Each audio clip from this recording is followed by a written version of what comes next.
Bienvenue. Alors, ce n'est pas un événement que vous allez participer ce soir, mais deux événements.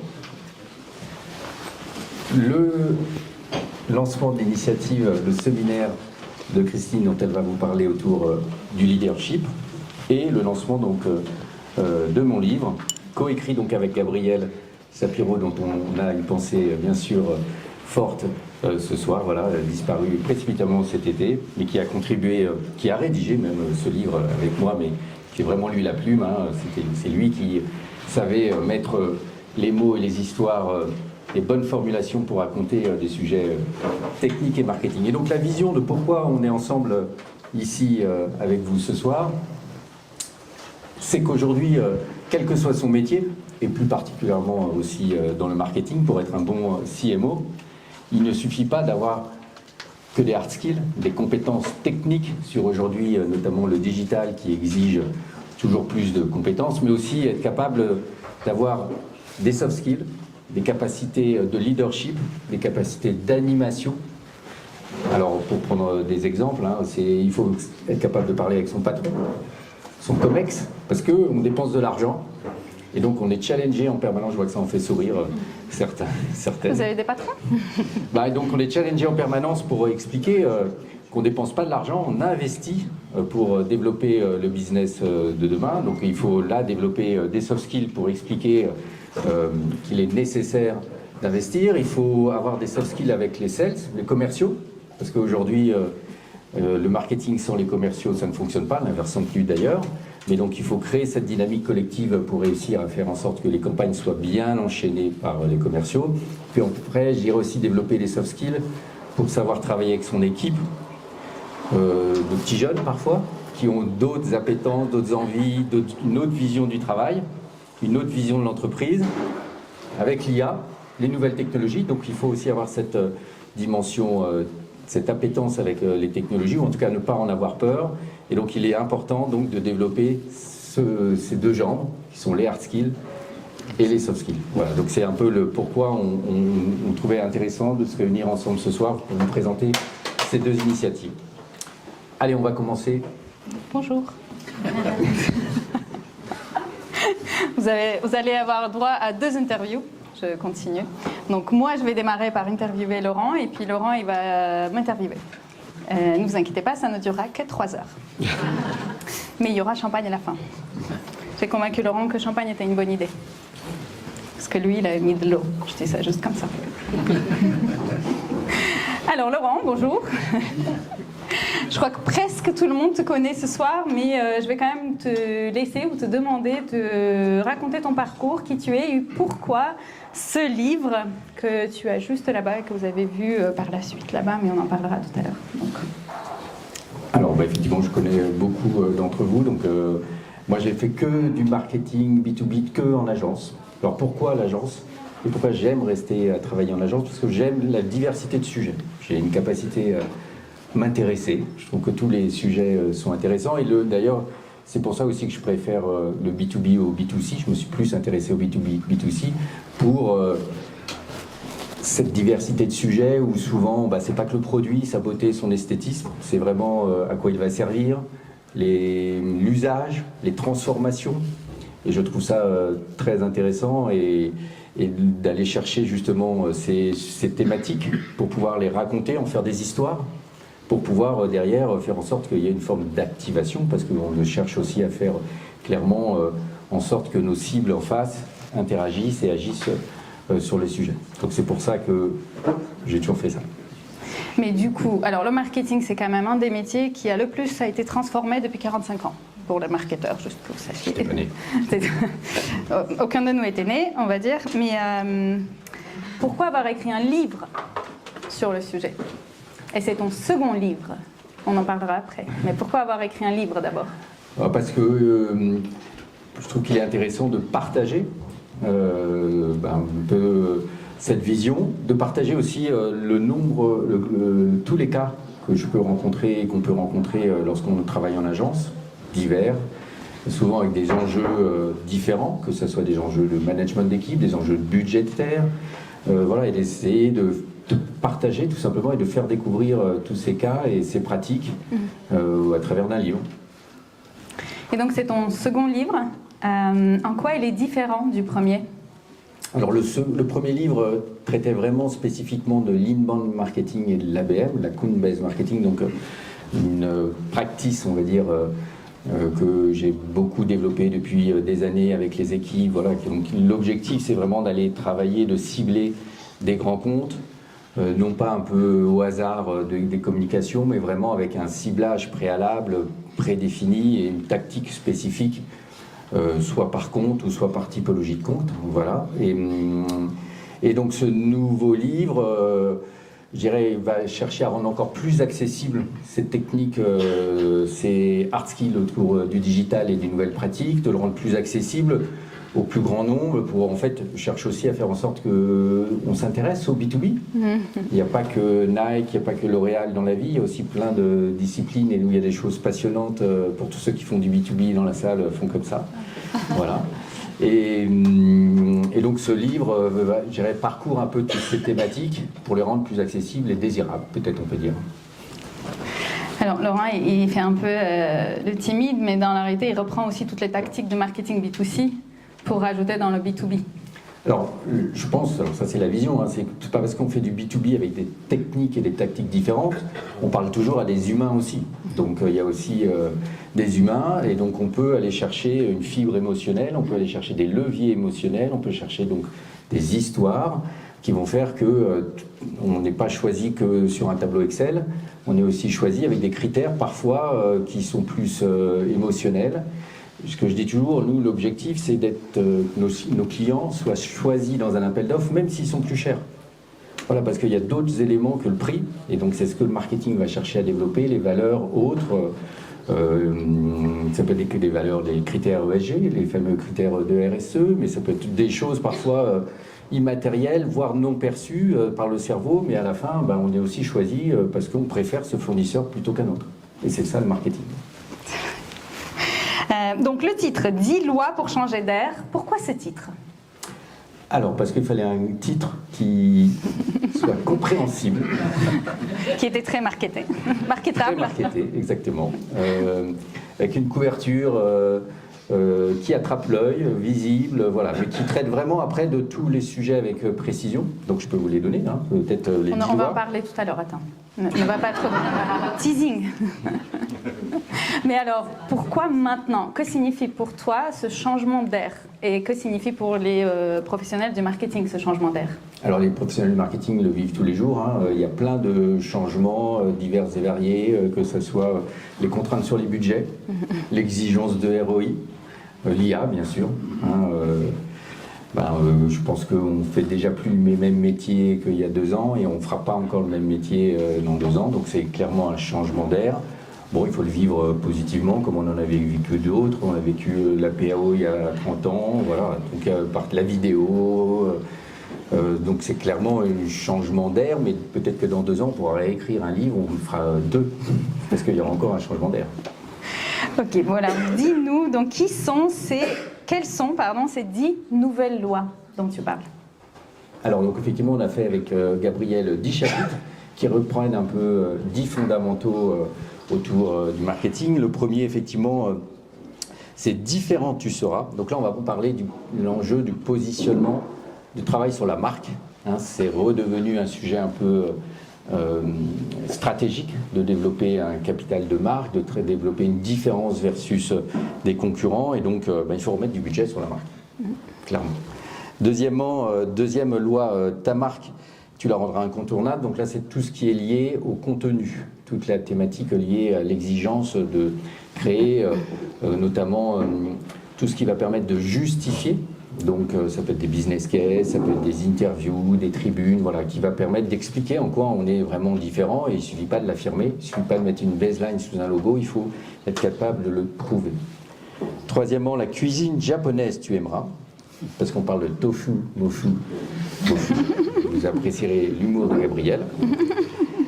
Donc là, sans rentrer dans les aspects plus techniques, mais voilà, c'est l'idée de se dire qu'il faut travailler le temps d'acquisition, les étapes, le funnel, comme on dit, donc de la découverte de l'entreprise à l'explication jusqu'à la conversion. Quatrièmement, l'IA tue domptera. Donc ça, effectivement, on a parlé de la révolution de l'IA générative, mais aussi l'IA qui peut être utilisée pour faire des recherches, pour les sujets de data. Voilà, c'est pas que la partie générative. Cinquièmement, l'hyper-personnalisation, tu choisiras. Donc là, c'est vraiment la partie liée à l'ABM, hein, toute la practice qu'on a développée, que j'ai développée autour de l'attaque des grands comptes. Sixièmement, le parcours digital, tu maîtriseras. Donc là, on parle landing page, on parle UX, UI, conversion. Voilà, le parcours digital afin qu'il respecte les bonnes pratiques. Septièmement, le growth hacking, tu adopteras. Donc là, on va parler de data scrapping, automatisation de séquences, lead generation autour des emails. Je vous invite à lire ce chapitre. Huitièmement, star, tu deviendras. Donc on parle personal branding, on parle communauté. Voilà, c'est aujourd'hui important aussi de faire la différence par l'incarnation des équipes. Donc c'est quelque chose qui est important. 9, des résultats, tu exigeras.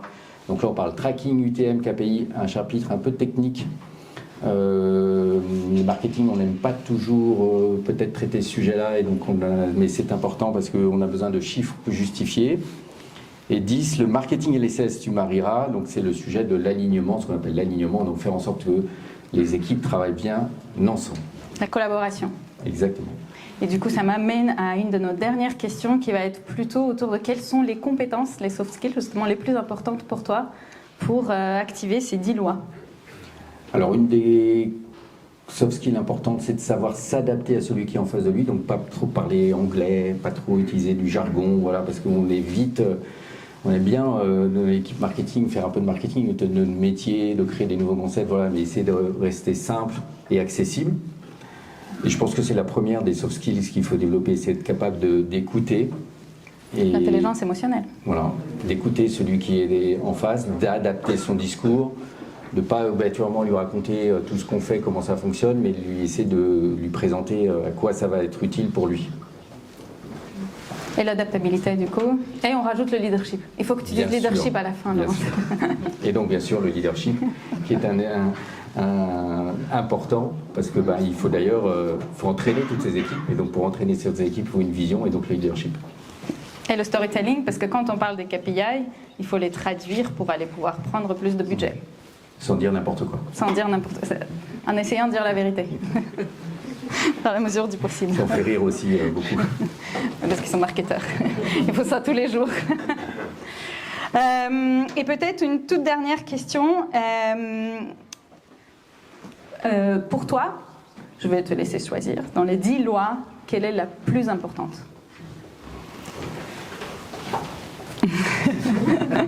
Le budget. Alors celle-là, on ne l'avait pas préparée, vous voyez, c'est l'initiative, la prise de l'initiative. Non, qu'est-ce que je peux raconter ? Donc on a mis 2 ans à écrire ce livre, hein. C'est un long travail, voilà, parce qu'il faut regrouper les informations. En plus ça évolue, au bout d'un an ça évolue. On est très challengé par l'éditeur Pearson, qui fait son travail d'éditeur et qui dit non, il ne faut pas que ça soit aussi technique, parce que ce n'est pas un livre blanc, ce n'est pas une thèse. Il faut que ça soit facile à lire, il faut que il y ait une histoire chapitre après chapitre, donc voilà, c'est assez exigeant. Si aujourd'hui il y a une loi considérée plus que l'autre, non, je pense qu'il faut toutes les traiter, et au contraire, il ne faut pas en mettre une de côté, parce que c'est dans nos métiers l'association de toutes ces techniques, de toutes ces lois, qui font que ça marche ou ça ne marche pas. Ok, bon vous avez du boulot. Merci beaucoup Laurent. Si vous avez des questions, surtout vous restez après, comme ça vous pouvez continuer la discussion. Et donc je vous rappelle donc que ce livre, tu veux bien le montrer s'il te plaît, oui. Il est un tout petit peu loin. Merci beaucoup. Je ne suis pas dessus, ne vous inquiétez pas, je suis juste sur la slide. Donc ce livre, vous pouvez l'acheter à la FNAC, au Décitre pour ceux qui viennent de Lyon, et je pense qu'il y a quelques personnes qui sont lyonnais ici. Et vous pouvez l'acheter même là, maintenant, tout de suite après, juste là-bas dans la petite salle. Donc merci beaucoup, et vous suivez les lois, et s'il y a une loi que vous voulez challenger, vous appelez Laurent. Voilà, un petit slide juste pour montrer un petit peu les photos avec Gabriel. L'éditeur, on a pris 2 mois de retard, on va dire, par rapport à ce qui était prévu, parce qu'il a accepté de faire une double page en intro, une forme de préface, avec tout un tas de photos sympathiques, en souvenir, en mémoire de Gabriel. On parle leadership? On parle leadership. Allez. On parle The Leadership Revolution. The Leadership Revolution. Même question, tout le monde te connaît. Vous avez ça? Non, pas tout le monde là pour le coup. Voilà, mais pour ceux qui ne te connaissent pas. Pas encore. Pareil, est-ce que tu peux nous présenter? Oui. Qu'est-ce que tu fais et pourquoi cette initiative? Alors, rebonjour. Donc, je suis Christine. Aujourd'hui, donc j'ai deux casquettes, mais aujourd'hui, je suis avec la casquette de Leadership Revolution. Je suis la fondatrice et la CEO de l'entreprise, qui a maintenant 2 ans. Et initialement, c'était un livre. Enfin, c'est toujours un livre, mais tout a apparu à partir du livre, qui était très tourné sur le leadership féminin. Pas parce que les femmes n'en ont pas, mais parce qu'elles ont besoin d'être un tout petit peu plus poussées. Mais en 2 ans, on a fait un tel travail que ça y est, on est presque à la parité, non? Presque. Mais toujours est-il qu'aujourd'hui, on n'accompagne pas uniquement les femmes, mais tout le monde, parce que le leader, pour moi, c'est pas un statut. Le leader, c'est vraiment ni le gender, ni le statut social, mais c'est ce qu'on a à l'intérieur de nous. Et pour nous, chez The Leadership Revolution, ça inclut 3 choses. La première, c'est votre mindset, évidemment. Idéalement, il faudrait que ça soit du growth mindset. Ensuite, les compétences qu'on va développer, soft et hard. Et puis, le réseau, bonne nouvelle, vous êtes tous là, donc le réseau, ça a l'air de marcher. Alors, et là, on est aussi là ce soir pour présenter le séminaire qui arrive. Donc, il y a un nouveau temps fort autour de cette initiative The Leadership Revolution. Donc, je vais essayer maintenant de nous révéler qu'est-ce que c'est que ce séminaire Reset and Rise. Reset and Rise, ouais. Alors, on a eu beaucoup de discussions sur comment on l'appelle. Est-ce qu'on l'appelle séminaire ou retreat? Et on a fini par retreat business. Mais puisqu'il faut traduire en français, on dit séminaire. Mais pourquoi? Parce que quand on dit retreat, on a tous l'impression qu'on va y aller, on va respirer l'air frais, on va revenir, tout se passe bien. Alors ça va être un tout petit peu plus chargé que ça. L'idée, c'est qu'on se retrouve 4 jours en Grèce, en mai. Pourquoi mai? C'est important parce qu'on a bien choisi la date de long week-end en mai. Comme ça, vous avez un mélange de work and fun. On va aller à Mykonos et je vous rassure, on ne va pas faire que la fête, mais pas du tout. L'idée, c'est de travailler avec 2 autres personnes. D'ailleurs, vous les voyez sur la petite feuille. Travailler sur 3 choses essentielles. Votre santé physique, parce que si dans votre tête tout va bien, c'est parce que aussi vous avez travaillé votre santé physique. Ensuite, vos compétences, donc votre santé mentale, et puis le réseau. Donc on suit cette idée de leader, de devenir un leader. Ce qui est différent ici, c'est qu'en fait, on va partir avec un dream, parce que nous, de Leadership Revolution, ce qu'on fait, c'est qu'on prend votre dream, le rêve, et on le met en action avec vous. Donc vous allez repartir de là-bas avec votre plan d'action, en sachant que vous allez réussir. Et si vous avez besoin d'aide pour réussir, bonne nouvelle, vous avez créé un réseau de 12 personnes qui vont être là-bas avec vous, au-delà de nous, au-delà de l'équipe, et les outils qu'on va vous donner, parce qu'il y aura... alors avec nous, il y a 2 autres personnes. Il y a Laurence qui est une coach certifiée, donc elle va travailler toutes vos compétences, le développement, la montée en compétences. Et puis on a Malia qui est vice-championne de natation, moi qui ne sais pas nager, c'est super. Et donc elle travaille toute la partie santé physique. Et concrètement, ça va se passer comment? Il y a des ateliers, du sport Il y a du sport. Alors, on a un programme. Si vous remplissez le petit formulaire à la fin, on vous enverra le programme. Mais en effet, on va démarrer... alors, ça va être 4 jours intenses. Nous, on prend tout en charge, évidemment. L'hôtel, le stay, les vols, etc. Et l'idée, c'est qu'il y aura une partie sport. Il y aura tout ce qui est du mindfulness, du pilates, de la nage, évidemment, pour ceux qui savent nager, et de la course, le hiking, tout ce qu'il faut pour que votre corps soit en forme pour votre tête. Et puis ensuite, il y a toute une partie matinée qui va être faite par moi pour les parties masterclass. Et puis l'après-midi qui va être avec Laurence, qui était sur les parties montée compétences avec les ateliers, workshops et l'éco-dev. Donc c'est un peu intense, j'avoue. Et les soirées et les déjeuners, on va les organiser autour des TED Talks. Vous allez travailler, en fait. Dans la réalité, les gens vont travailler pendant 4 jours, mais vous allez revenir rebooster et surtout avec un plan d'action. Donc c'est ça, on revient rebooster parce qu'on a travaillé son mindset. Confiant dans le projet et surtout avec un plan. Parce qu'en fait, c'est facile de se dire j'ai un plan, c'est facile de se dire j'ai un rêve.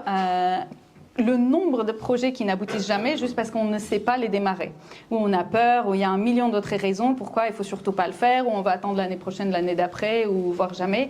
Et donc l'idée, c'est vous avez quelque chose en tête, on va vous donner des outils pour y arriver. Et si vous n'avez rien en tête, dans le sens où vous n'avez pas de projet, on va vous aider de le trouver. Combien de personnes? 12 maximum. Alors il y a nous, les 3 coachs, enfin les 3 mentor coach et coach, l'équipe, et puis 12 personnes qui seront sur place, parce que c'est un groupe de 12, c'est fait exprès, parce qu'on veut que le codev et les workshops restent à 12 pour que les gens se connaissent et que chaque personne ait le temps de parler et partager. Et c'est un safe environment, et c'est 50-50 en parité. Donc on peut redire quand c'est? Oui, alors on va partir mercredi le 6 mai, on revient samedi 9 mai. Pour ceux qui veulent, ils peuvent rester à Mykonos pour une nuit de plus. Et on a le droit de savoir combien ça coûte? On a le droit, il faut absolument savoir combien ça coûte. C'est le moment là, parce qu'on est en early bird 10%, ça coûte 4 200 €, tout compris. Toutes les activités. Toutes les activités. Alors, on a choisi une magnifique maison. Chacun aura sa chambre, pas d'inquiétude. Il y aura une piscine. On n'est pas très loin de la mer. Les vols, tout. L'hôtel. En fait, globalement, vous venez à l'aéroport, vous posez vos valises et vous repartez une fois que vous êtes rentré. Absolument avec son dream. Avec le projet. Bon, si on résume en une phrase pour conclure Reset and Rise, qu'est-ce qu'on dit? En une phrase. From dream to action. Vous venez avec votre plan, vous repartez avec votre plan d'action. Et dans un an, quand votre plan, quand votre dream va être une réalité, peut-être qu'on vous demandera des royalties. Mais ça, on verra un an après. Parce qu'on est confiant que vous allez réussir. Très bien. Bon ben voilà, donc on va voir, on scanne le QR code, ou on va voir. On vous a fait, alors on a fait, voilà. Et vous avez les 2 autres personnes avec moi. Laurence et Malia, elles ne pouvaient pas venir aujourd'hui parce qu'elles ont aussi un autre travail en parallèle. Ça arrive. Mais on a fait un live tout à l'heure et on fait un Instagram live pour tous ceux qui adorent les réseaux sociaux. On va être sur Insta vendredi prochain. Eh ben merci. Voilà. Merci. Merci.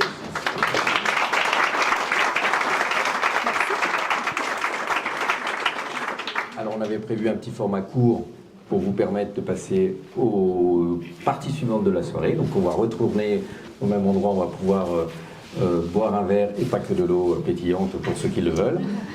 Et puis, il y a aussi Coca. Voilà. Et puis, comme vous l'avez dû le recevoir dans l'email ici, donc c'est le Club We Are, où il y a tout un tas d'activités, tous les jours, une activité artistique, découverte ou musicale. Et donc pour ceux qui le veulent, à partir de 20h, il y a une jeune artiste qui se produit au rez-de-chaussée. Donc si vous le voulez, vous pouvez aussi descendre, vous pouvez rester avec nous, vous pouvez faire les deux, comme vous le souhaitez. Voilà, merci d'être venu. En tout cas, on est ravis de vous avoir accueilli chez We Are. Et puis, on prolonge les discussions autour d'un verre. Merci.